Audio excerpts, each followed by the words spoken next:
Foi uma sessão da Comissão de Previdência, Assistência, Infância, Adolescência e Família, CEPASF, é esse nome todo mesmo. Um relatório do pastor Eurico, salvo engano, do PL de Pernambuco. Basicamente, ele pega vários projetos que estavam apensados, vários projetos que afirmavam, atenção a isso, o direito ao casamento de pessoas da comunidade LGBT. Só que todos que afirmavam esse direito, o relator não acolheu, ele rejeitou esses projetos. E ele acolheu um projeto, o único, que proibia o casamento ou o reconhecimento do casamento entre pessoas do mesmo sexo. Resumindo, se esse projeto for aprovado, passando pela Comissão de Família, pela Comissão de Direitos Humanos e pela Comissão de Constituição e Justiça, a ideia é retirar um direito adquirido, desde 2013, especialmente, da comunidade LGBTQIA+, de ter o seu casamento reconhecido na dimensão civil, diante do Estado. Então, é um projeto para retirar um direito adquirido pela comunidade LGBT desde uma decisão do STF em 2011 e depois confirmada por uma resolução do CNJ em 2013. E o relatório é estarrecedor. É inacreditável o que o relator foi capaz de escrever, porque ele fala basicamente que o casamento é uma relação conjugal com finalidade de procriação e que o casamento entre pessoas do mesmo sexo, atenção a isso, é contrário à verdade do ser humano. Ele realmente escreveu isso. É contrário à verdade do ser humano. Então, baseado numa moralidade, enfim, sem nenhuma base material, histórica, filosófica, democrática, ele basicamente, vamos ao papo reto, chama as pessoas não heterossexuais de antinaturais, contrárias a essa verdade. Isso é profundamente perigoso. Eu realmente acho que há um dispositivo fascista nesse raciocínio. Esse mesmo raciocínio já proibiu as mulheres de exercer o direito ao voto, um preceito moral que considerava a mulher inferior. Esse mesmo raciocínio já justificou a escravização do povo negro, um preceito moral que tratava o povo negro como inferior. Esse mesmo raciocínio já justificou perseguição aos judeus. É a mesma lógica mental e moral que ao longo da história produziu barbárie, eliminação. Ele escreve exatamente isso. Só que a sessão foi a verbalização disso. Então foi um ambiente hostil, LGBTfóbico, misógino, uma violência da linguagem, da postura, do conteúdo, satirização, ironia. Nós falávamos, por exemplo, que a cada 32 horas alguém da comunidade LGBT morre por homicídio motivado por ódio. Isso é um dado. E daí havia uma certa ironia, uma certa sátira, chegaram a falar que a violência contra LGBTs é cometida por LGBTs, sabe? Então, sem sensibilidade, sem compaixão, sem empatia, um projeto estarrecedor com uma mentalidade fascista. Salvo engano, não tem nenhum problema, a gente pode pesquisar isso certinho. O primeiro projeto é de 2007 e ele reconhecia a união estável como direito para casais homossexuais. Então, o primeiro projeto, o projeto original, era no sentido positivo de reconhecimento. E vários outros projetos apensados. O que são projetos apensados? Eles têm relação temática. Então, eles são apensados porque tratam do mesmo tema e cabe ao relator fazer uma síntese, dizer o que ele acolhe, o que ele rejeita, o que ele junta, o que ele suprime, o que ele acrescenta. Então, Vários projetos apensados iam nesse mesmo sentido, positivo, de reconhecimento do direito da comunidade LGBT de ter o seu casamento reconhecido, insisto, pelo Estado, dimensão civil, não é dimensão religiosa, não tem nenhum arbítrio ou imposição sobre igrejas. Só que um desses projetos, atenção, dentre vários positivos, apenas um dizia exatamente o contrário, que o casamento não cabe para pessoas do mesmo sexo, que a Constituição fala literalmente em homem e mulher, e depois, se vocês quiserem, eu posso explicar também do ponto de vista constitucional, mas apenas um projeto dizia: não, casamento é uma relação conjugal entre homem e mulher. Então, o relator rejeitou todos os projetos no sentido de garantia de direitos, especialmente o primeiro e o original, e pegou apenas um, o único que falava o contrário disso. Ele pegou esse projeto e transformou num único projeto a ser apreciado e a ser votado por nós. Essa é a história de tramitação desse projeto. Então, basicamente, o que ele visa? Retirar um direito adquirido e, se esse projeto for aprovado, o casamento, com todos os direitos e o simbolismo que isso implica, fica restrito a casais heterossexuais.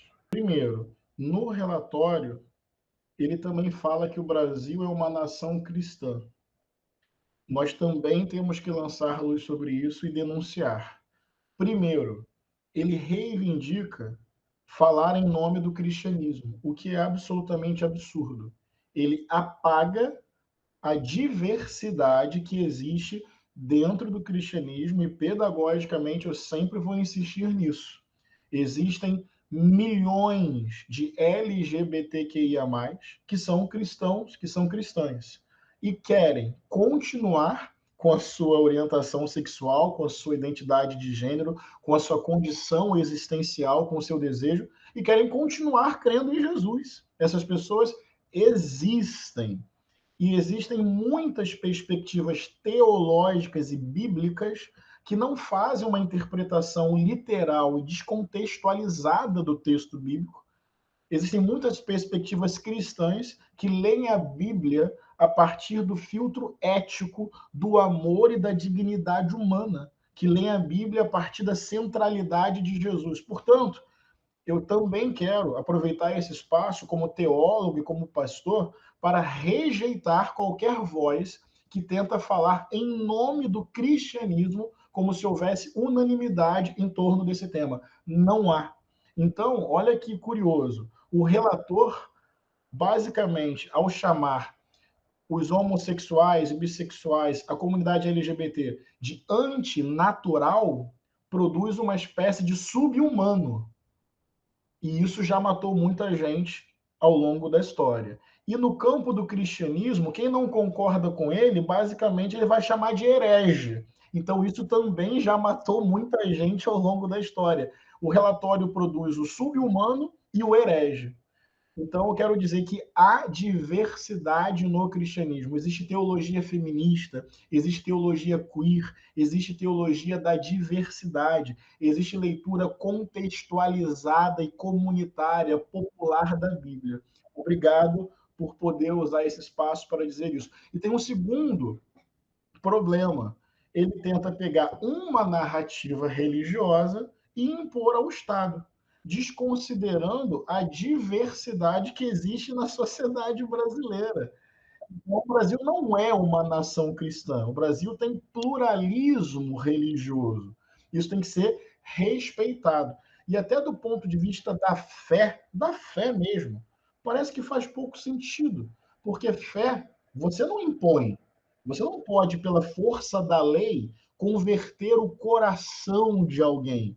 Fé você compartilha, você dá testemunho, ou seja, pegando o próprio pressuposto deles, entendeu? Se quer convencer alguém, convence, não usa a lei, porque a lei você não vai mudar o coração de alguém por força do Estado. Então, é uma lógica muito autoritária, dominadora, impositiva, violenta. Então, eu quero chamar a atenção para isso. Eu não trato apenas como dimensão tática essa pauta. Eu vou falar sobre tática, mas eu não trato apenas como tática e eu não trato apenas como cortina de fumaça, como muita gente diz. Eu acho que é estruturante da extrema-direita o controle sobre a sexualidade, o controle sobre os corpos, a dimensão patriarcal da sociedade. Ou seja, não é uma tática momentânea, é uma concepção profunda de mundo e um embate histórico que nós temos. Inclusive, na Itália já houve reversão de direitos garantidos à comunidade LGBT. Nos Estados Unidos está oscilando também. Então, eu quero chamar a atenção que nós não podemos tratar apenas como uma dimensão tática. É também, só que não é cortina de fumaça, é projeto de governar, controlar, vigiar e disciplinar corpos. Isso é estruturante dessa moralidade. Agora, caindo para a dimensão tática, eu avalio que eles querem sinalizar para a base deles. De fato, o governo Lula começa a ganhar mais estabilidade no Congresso, começa a ganhar mais votações no plenário, os indicadores econômicos começam a melhorar, a aprovação do governo está boa para um primeiro ano. Então, em termos táticos, mas eu insisto, isso não é só tática, quero deixar isso bem evidente, mas eu acredito que é uma tentativa de aquecer a base deles, de se manter vivo na disputa, de tentar buscar ali criar constrangimentos ao governo, diminuir a sua popularidade por conta de alguns temas em tese mais polêmicos na sociedade. Há uma tentativa de ativar essa moralidade conservadora para aquecer uma base, manter o foco neles e, em algum sentido, desgastar o governo. Essa dimensão tática também existe, na minha opinião. Eu procuro ser bastante cuidadoso e consistente no uso dos termos. Eu sei, para quem está nos vendo, nos ouvindo, que o fascismo foi um modelo político que ascendeu na Europa na década de 30 do século passado, especialmente na Itália, e o nazismo na Alemanha. Eu sou cuidadoso com os conceitos, mas o fascismo não foi apenas um modelo político da década de 30 do século passado na Europa. Nós podemos também pensar o fascismo como modelo político existencial, uma forma de pensar a vida e a sociedade que vai eliminar a diversidade, que vai buscar um regime autoritário, que vai trabalhar com negacionismo da ciência, das artes, da diversidade da pesquisa, que vai eleger figuras míticas como condutoras de um nacionalismo ufanista. Repara que existe o fascismo também como modelo existencial arbitrário, autoritário, negacionista, antidemocrático e que vê a diversidade como um mal a ser eliminado e que propõe, por mecanismos impositivos, uniformização e padronização comportamental. Pronto, acho que eu consegui agora definir melhor o que eu estou chamando como modelo fascista de existência. Então, eu me permito dizer, sim, que esse projeto do pastor Eurico traz consigo uma mentalidade fascista, dispositivos autoritários, arbitrários e violentos, uma vontade psíquica de controlar o outro ou negar a sua existência se ele não se converter a essa moralidade que se pretende absoluta. Então, narrativas fascistas cresceram nessa quadra histórica e é tarefa da nossa geração enfrentar o neofascismo e garantir uma democracia pulsante, plural e diversa.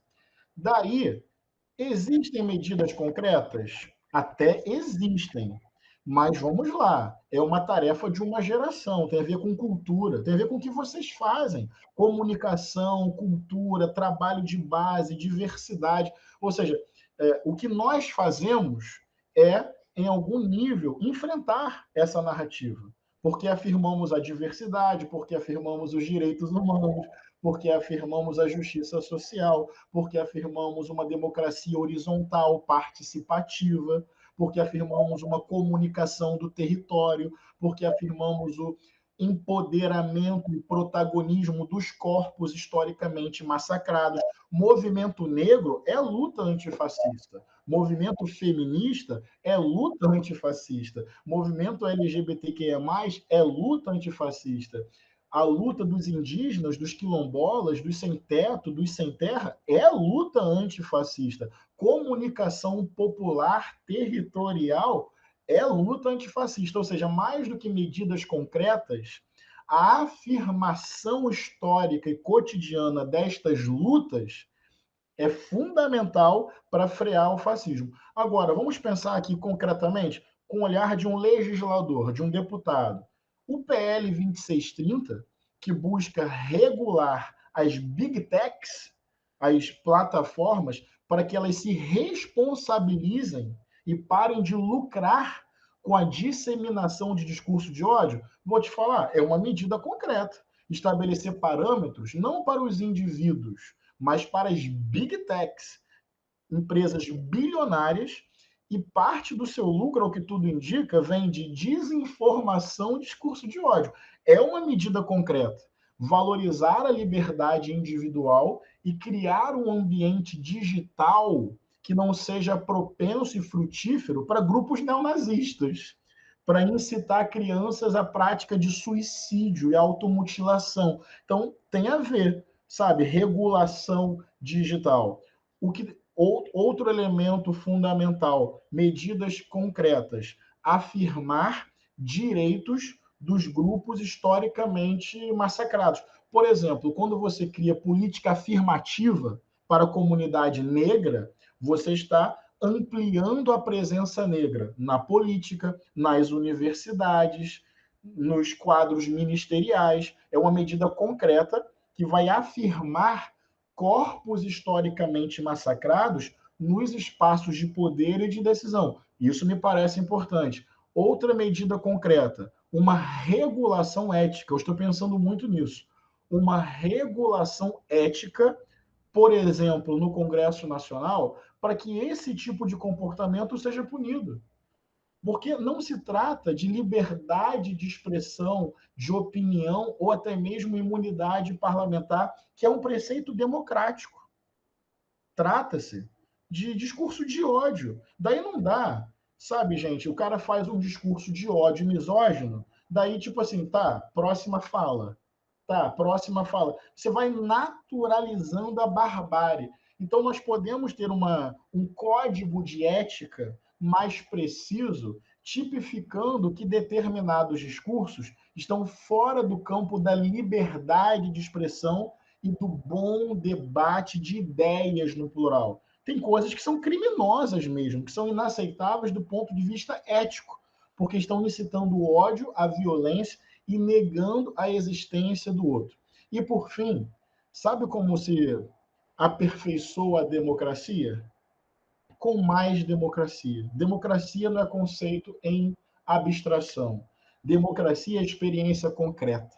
Quanto mais a gente tiver conselhos participativos, quanto mais a gente tiver mecanismos diretos de participação popular, a experiência própria da democracia é a salvação da democracia. Então, quanto mais nós tivermos conferências, conselhos, congressos, fóruns de cultura, de saúde, de educação, de juventudes, criar essas experiências, esses laboratórios de participação popular, isso é afirmar concretamente a democracia, não apenas como princípio abstrato, mas como experiência concreta que a gente vai se acostumando com a liberdade, com a diversidade, com o embate de ideias.